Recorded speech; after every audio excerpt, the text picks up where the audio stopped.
We bring in Ben Roethlisberger, the quarterback of the Steelers. Steelers interested in Odell Beckham Jr., Ben?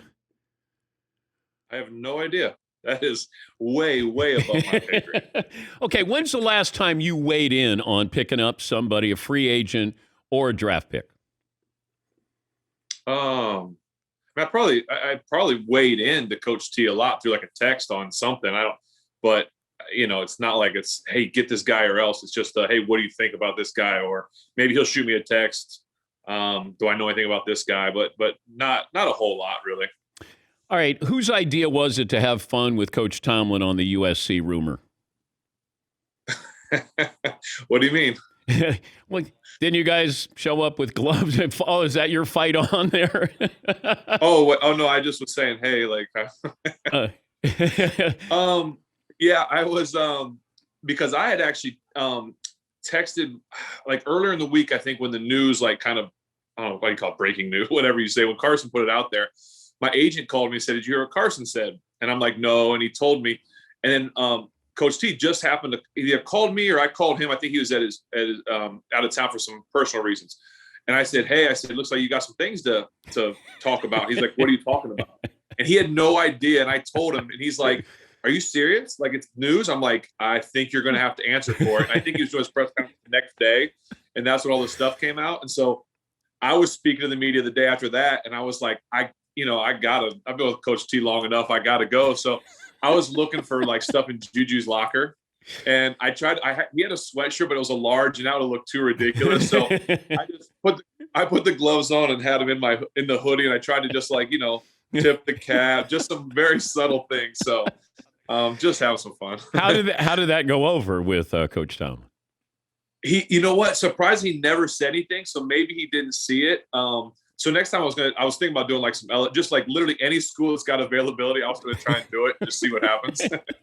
Well, Carson said it on my show, and I was saying, hey, are you helping with getting coaching candidates there? And he goes, yeah, and we're looking at a variety of guys, and he goes, maybe a wild card would be Mike Tomlin, and then he could tell from my reaction. He goes, oh, you haven't heard that? And I go, no, and I don't think America has either. Oh, they had.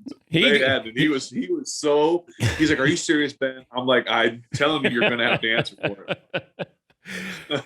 I keep looking around the league, and it's a war of attrition, and we've added a 17th game. They're going to add an 18th game, but you'll probably be out of the league by then. But, I mean, does this make sense? I know that there's money attached, and that's the bottom line, but, man, it's tough to stay healthy no matter how long a season is.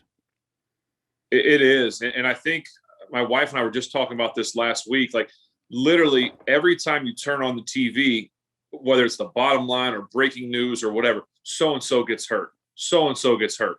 I get it's football, and I'm not trying to say it's because of the extra games or whatever it is, or lack of preseasons or training camps, or, I don't know what – guys are bigger, faster, stronger.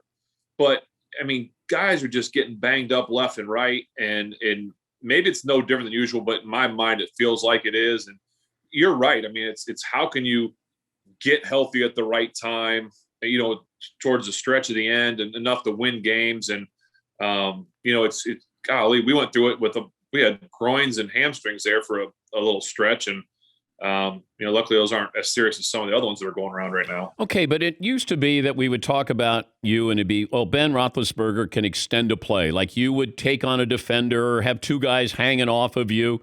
Are you still capable of, are you willing to do that, or have you changed your strategy?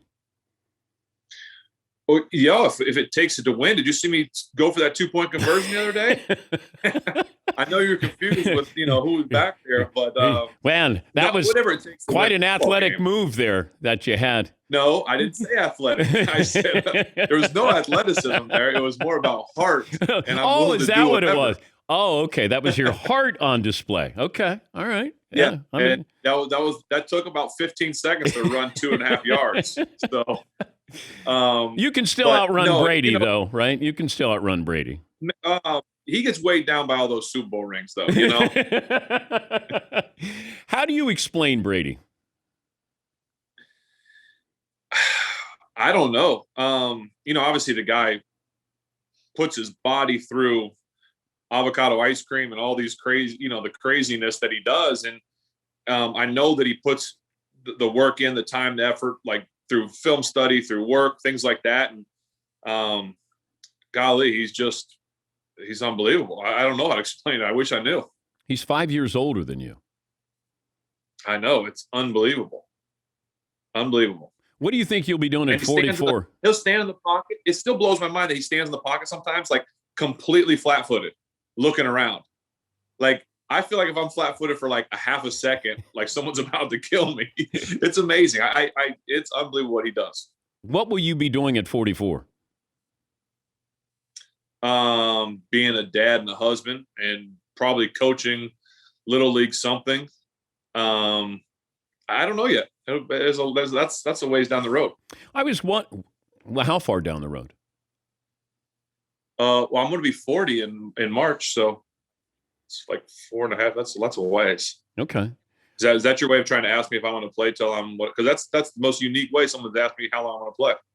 And how would you answer it?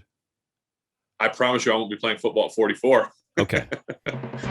This just in, breaking news. Ben Roethlisberger announces a retirement in 5 years. I can go with that?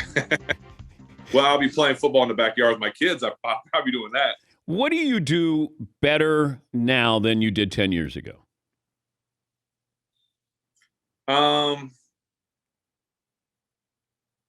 Man, I don't know. Probably read the defense. Back then it was just, use your athleticism, make people hang off you. I think you have to grow in that area. I think understanding my teammates and men and trying to be a better leader. I think there's ways, and I've learned this through the many years I've played. There's ways to motivate, to talk to different guys, and each guy's different. It's not like you just go talk to linemen the same and receivers. Literally, if you learn and want to be a great leader of men or of a football team, you have to learn how to speak to each person and what motivates each person. I think I take pride in trying to know how to do that, how to pull a guy aside. Some guys you just give them a look, I take pride in leading football players and men. I obviously read into a lot, factoring in how long you played, but I'm watching the game against the Browns last year in the playoffs, and it was emotional for you. You were crying on the bench, and I thought, this is it. Losing to the team from your hometown, and then you beat the Browns last week, and then there was true emotion in beating the Browns. Help me understand the significance of where you were last year in that reaction to where you are this year in that reaction, playing the same team. Well, you hate to lose in the playoffs, right? We always say only one team ends the season the way they want to. And, of course, some teams probably end the season. They just want to get done. But, it's sitting there with Pounce, knowing that it was probably it for him. And what that guy meant to me. I think that was as much of the emotion as losing the game. Obviously, I hate to lose, so you get emotional. You hate to lose at home against the Browns, all those things, divisional opponent. But that guy sitting next to me just means so much to me. And so I knew it was going to be tough to get him to come back for another one. So that was part of the emotion of last year. And then this year, I think it's going to a place that I've played many times. It's an AFC North opponent. I've won many times up there. And I told the guys after the game, the young guys especially, don't ever take winning up there against that team for granted. I've done it many times. I don't take it for granted. Like that win meant as much to me as any of them, just because of what you have to go through to win at that place. The fans are awesome. Like I'll never, those fans are unbelievable. And so to go there where it's loud, where it's a good team, it's an opponent, that's why I think I had that emotion after the game, because you just don't take it for granted. He's the Steelers quarterback, Ben Roethlisberger, joining us. He's got the game Monday night against the Bears. With the Aaron Rodgers news, what kind of safety protocol do you go through every single day? I have my tracer on, NFL tracer. Okay, so you know where I'm at, who I'm around. You can't take that off? Oh, you can take it off like for a shower maybe, but you better have it on you. If you leave in your locker for a second, they're going to bring it to you. So That's the one way I don't want to get fined, so I keep my tracer on me. But, you got guys who are probably not vaccinated. Do they have a certain protocol? Like they go one way when you go in the building and you go another way? I don't, like I said, I don't know. I think you're supposed to have your mask on if you're not vaccinated. I don't know who on our team is and isn't. I know I am, so I don't have to have my mask on, but you still have to live your life. Last year was such a bubble that we all lived in. It was so crazy. We all sacrificed so much. People are still sacrificing, obviously now, and doing the smart thing. But I'm still trying to live my life to the best, best I can. I saw where you reached out to some quarterbacks in the offseason. I think one of the Mannings, I don't know if it was Eli or Peyton. I don't know if you reached out to Drew Brees, just sort of kind of understanding of what this moment means. And I was always told, if you're thinking about retiring, then retire. Is that fair?